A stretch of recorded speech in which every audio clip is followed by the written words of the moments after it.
Hello, hello. Good to see you. You get fairy dust. Look who we have here. Look who we have here.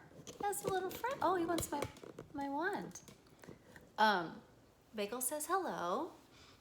This is also rare. I've got both of them. So Bagel's being real brave friend right now. Let's talk about the TV behind my head. Oh my God. Okay, so I'm in my husband's office, but it's also a place because he works a lot, and so works a lot at home, and so we made it into a place where we could both enjoy together. But he wanted a new television. It was his turn, and he never gets himself anything. So he got a new television, but with the other television, he's like, oh, you know what I can do is I can put that television on the wall, on the other wall, and have it just show art all the time. Like, how cool is that? Like, you have artwork that's constantly changing. And I'm just like, but he gets to have his toys. I get to have my toys. He gets to have his toys. He gets to have his things, and this is his office. So, but I was skeptical. I was like, but I have gotten a lot better about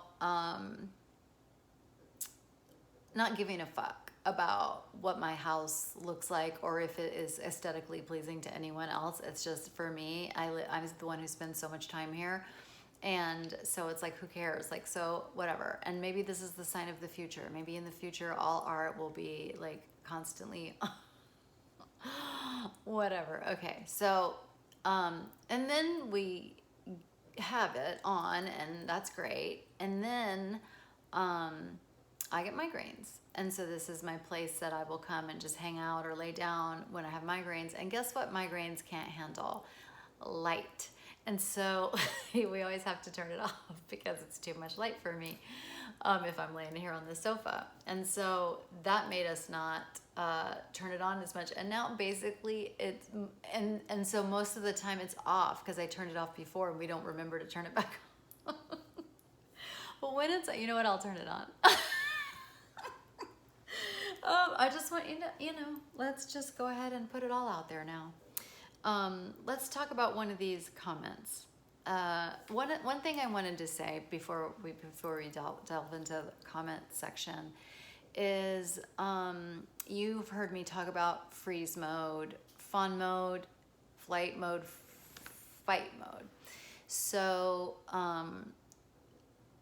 even if freeze mode isn't your major thing, like you're not, like you don't like think of yourself as a freeze mode person, that doesn't resonate for you, I think all of us during something like this has a decreased, like we might have an increased freeze response. So people who don't normally, like, I can't really concentrate on anything, I can't really, it's hard for me to like do what I normally do. And I think that's normal. I think in these situations, so the freeze mode people, we're gonna be extra freeze. And everybody else is just gonna be, they might notice they will freeze more. The next thing I'm about to say is not for food addicts. It's for everyone else. A lot of people gain, what I've been thinking of, and I hope I don't mean it in disrespect, I'm just meaning like recalling my reaction, recalling that reaction of other people around me. But it does kind of remind me about 9/11. I mean, it's definitely different. And again, I'm just speaking about, not that the incidents aren't the same in any realm of possibility. But our reactions to devastating things and upsetting things is very similar. So again, not for food addicts, but for everyone else, you just expect to gain like 5 or 10 pounds because comfort food is a normal, natural thing to do. Like, it's a normal, natural thing to do. And you know what? Let's not do 10 pounds. 5 pounds, absolutely. So it's just a thing. I actually am curious about research about that. Like, for people who don't normally, indulge in food, if that, has shown in research to be a stress reducer or whatever. But now's not the time to be beating up on yourself. Now's not the time to to expect you to be able to adhere to difficult things. For those of us who have food issues, for bulimics, for compulsive overeaters, binge eating disorder, anorexia, like, we actually have to stick to our food plan because we are trying to be sober during this time.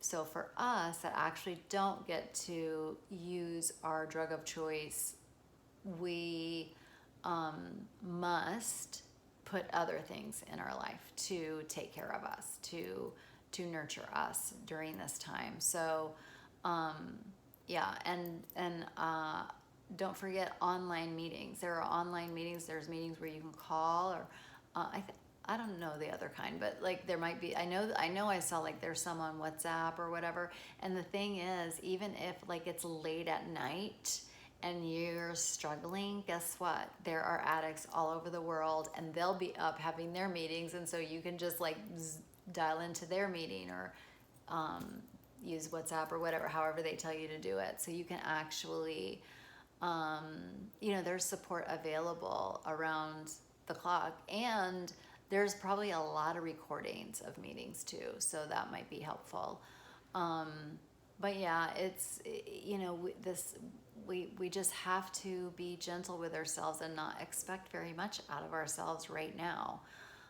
This is just really hard. It's just hard on the system. And for those of you who are highly sensitive, I mean, like, we've been picking up on it for a while now. And it's a little bit chaotic out there, And so, yeah. Okay. Let's talk about this question. I'm worried for myself. Yes. For my partner, for my friends, my parents who are getting older and already facing medical challenges. Absolutely. I'm frustrated because I approached my employer about a month ago about what our remote work plan would be. You're a genius. And they brushed me off, of course.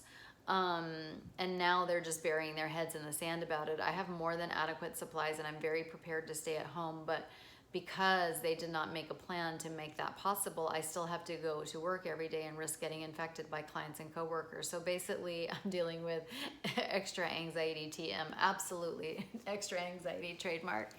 That's very frustrating. And here's the thing, again, sorry, but it's loaded.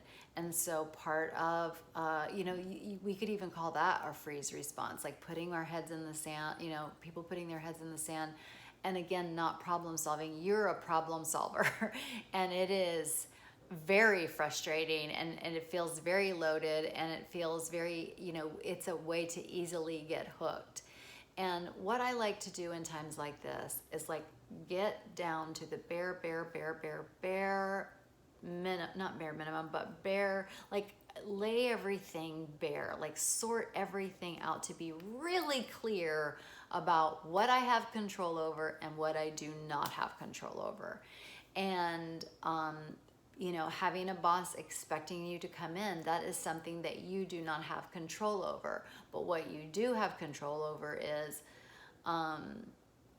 making sure you're washing your hands, making sure you're, doing every single thing that you can. You also probably have a little control in your schedule, meaning like, maybe you don't need to schedule, if you normally see 3 clients in a day, maybe you figure out your schedule so you just do 1 a day or whatever. Not getting in trouble, but just, really creating a schedule that makes sense to you.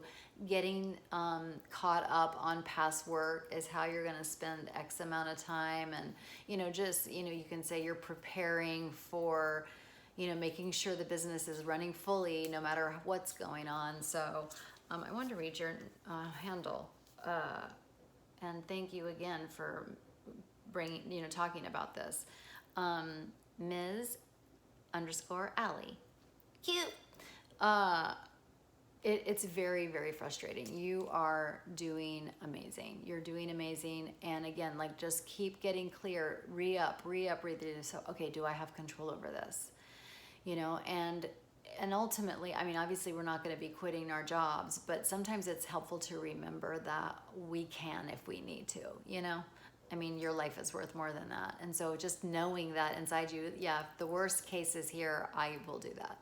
Okay, I hope that was helpful. Love you, bye.